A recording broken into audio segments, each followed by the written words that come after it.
The secret world of finance में आपका स्वागत है। आज हम बात कर रहे हैं चक्रवृद्धि ब्याज की।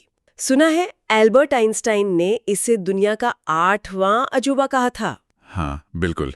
कहते हैं कि जो इसे समझता है वो कमाता है और जो नहीं समझता वो चुकाता है। तो आज हम इसी शक्तिशाली चीज को थोड़ा गहराई से समझेंगे, है ना। ठीक हमारे है। पास जो जानकारी है उसके आधार पर। बिल्कुल।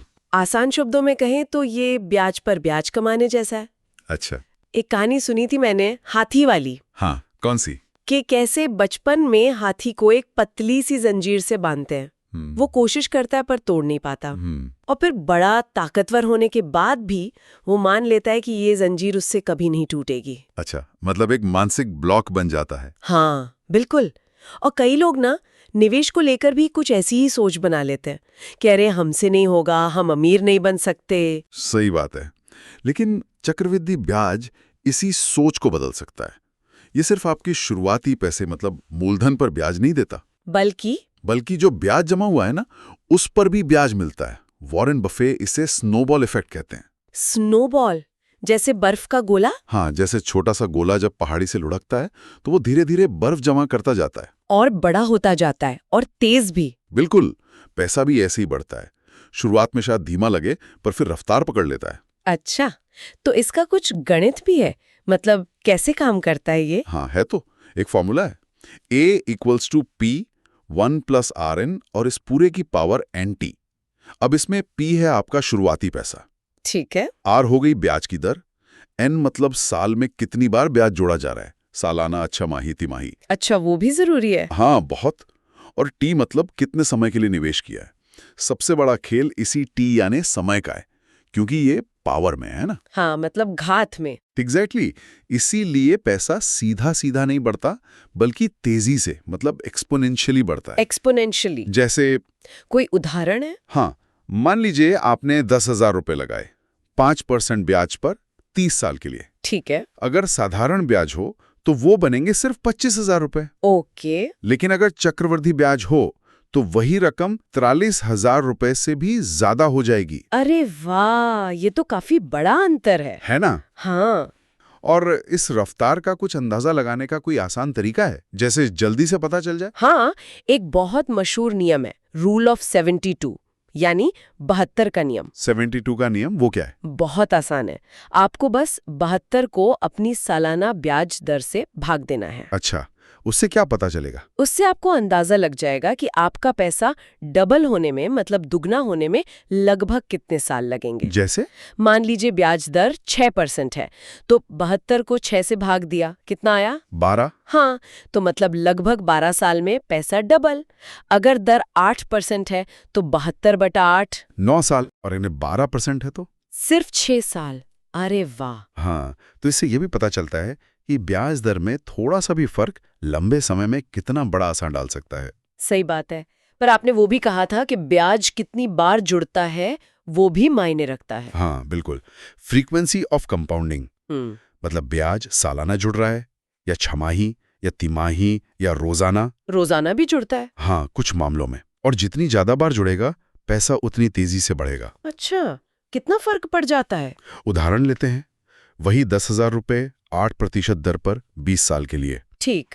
अगर ब्याज सालाना जुड़े तो वो बनेंगे लगभग 46,600 रुपए।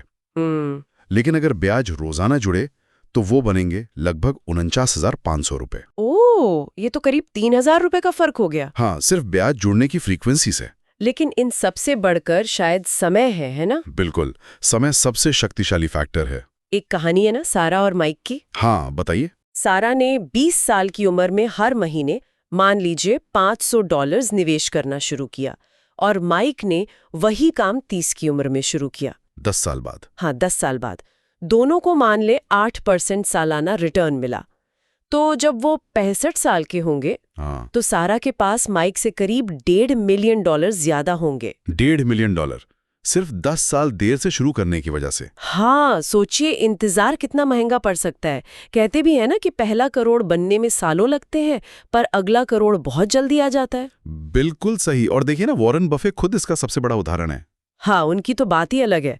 1988 में उन्होंने कोका कोला में करीब $1.3 बिलियन लगाए थे। आज उनकी कीमत $25 बिलियन से भी ज्यादा है। और सबसे कमाल की बात क्या है? क्या? उनकी 99% दौलत 50 साल की उम्र के बाद बनी है। क्या बात कर रहे हैं, 99%? हाँ, ये दिखाता है सब्र और समय की ताकत, बस टिके रहना होता है।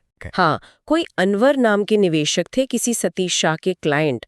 उन्होंने 1980 में सिर्फ 10,000 रुपए लगाए थे विप्रो में। 10,000 रुपए 80 के दशक में? हाँ, और आज वो बोनस, शेयर, स्प्लिट ये सब मिलाकर अंदाजा है कितना हुआ होगा? सुना तो है, पर बताइए। कहते हैं लगभग 700 करोड़ रुपए। 700 करोड़ 10,000 से? हाँ, ये लगभग 41% सालाना चक्रवृद्धि दर CAGR बनती है। मतलब पैसा हर साल औसतन 41% बढ़ा। अविश्वसनीय। और इसमें वो बात भी है कि बोनस शेयर मिलने से आपकी शेयरों की संख्या भी बढ़ती जाती है, वो भी कंपाउंड होती है। सही कहा, पर यह सफर इतना आसान भी नहीं होता होगा, कुछ मुश्किलें भी तो आती होंगी। हाँ, बिल्कुल आती हैं। सबसे पहली चुनौती तो है मुद्रास्फीति, मतलब महंगाई। हाँ, वो तो पैसे की कीमत कम करती जाती है। सही। इसलिए सिर्फ ये देखना काफी नहीं कि कितना रिटर्न मिला, ये देखना जरूरी है कि वास्तविक रिटर्न कितना है महंगाई दर घटाने के बाद। ऐसे निवेश चाहिए जो महंगाई को मात दे सकें। और दूसरी है टैक्स। जो भी आप कमाते हैं उसका एक हिस्सा टैक्स में चला जाता है। यह आपके कंपाउंडिंग की रफ्तार को धीमा कर देता है। तो इसका क्या समाधान है? इसके लिए PPF या ELSS जैसे टैक्स बचाने वाले निवेश होते हैं। इनमें टैक्स छूट मिलने से आपकी कमाई पर टैक्स का असर कम होता है और पैसा तेजी से बढ़ता है। अच्छा, और कोई चुनौती? हाँ, एक तीसरी चुनौती हम खुद हैं, हमारे अपने व्यवहार, हमारे पूर्वाग्रह। जैसे एक होता है प्रेजेंट बायस, मतलब आज के छोटे मजे के लिए भविष्य के बड़े फायदे को टाल देना। हाँ, कि आज खर्च कर लेते हैं, निवेश कल कर लेंगे। बिल्कुल। या फिर लॉस वर्जन, नुकसान का डर इतना ज्यादा कि हम सही फैसला नहीं ले पाते। कई लोग थोड़ा सा प्रॉफिट होते ही शेयर बेच देते। हाँ, डर के मारे कि कहीं ये भी चला न जाए। और बड़े रिटर्न से चूक जाते हैं। अधीरता भी एक समस्या है। सही बात है, लेकिन एक और पहलू है इसका जो बहुत खतरनाक हो सकता है। वो क्या? यही चक्रवृद्धि ब्याज अगर हमारे खिलाफ काम करे तो, मतलब अगर कर्ज पर लगे तो। हाँ, ये बहुत जरूरी पॉइंट है। जैसे क्रेडिट कार्ड का बिल, उस पर तो 18-20%, कभी-कभी उससे भी ज्यादा ब्याज लगता है। और वो भी चक्रवृद्धि होता है। हाँ, तो वो कर्ज का बोझ बहुत तेजी से बढ़ा सकता है। मतलब ये दो-धारी तलवार है। बिल्कुल, ये पक्का करना बहुत जरूरी है कि ये ताकत आपके लिए काम करे, आपके खिलाफ नहीं। तो कुल मिलाकर निचोड़ क्या निकलता है? निचोड़ ये है कि चक्रवृद्धि ब्याज वाकई एक जबरदस्त ताकत है। और इसे अपने लिए काम करवाने का तरीका? पहला, जल्दी शुरू करें, जितना जल्दी हो सके। दूसरा, लगातार निवेश करें, नियमित रूप से। तीसरा, जो भी मुनाफा हो उसे वापस निवेश कर दें, मतलब री इन्वेस्ट कर दें। हाँ। चौथा, अपने खर्चे जैसे ब्रोकरेज या फीस कम से कम रखें। और सबसे जरूरी, सब्र रखें। हाँ, धैर्य। सब्र रखें और निवेश को बढ़ने का समय दें। और अंत में एक बात कहना चाहूंगा। हाँ, बताइए। ये जो कंपाउंडिंग का सिद्धांत है ना, ये सिर्फ पैसे पर लागू नहीं होता। अच्छा, और कहाँ? ये ज्ञान पर, आपके हुनर पर, आपकी सेहत पर, आपकी आदतों पर भी लागू होता है। मतलब आप रोज कुछ नया सीखते हैं, कोई स्किल बेहतर करते हैं, अच्छी आदतें अपनाते हैं, तो वो भी समय के साथ कंपाउंड होकर आपकी जिंदगी में बहुत बड़ा रिटर्न दे सकता है। तो खुद में निवेश करना भी एक तरह की कंपाउंडिंग ही है। वाह, ये तो बहुत गहरी बात है, सोचने वाली बात है कि हमारी जिंदगी में और क्या क्या कंपाउंड हो रहा है। बिल्कुल। सुनने के लिए धन्यवाद। अगले एपिसोड में फिर मिलेंगे।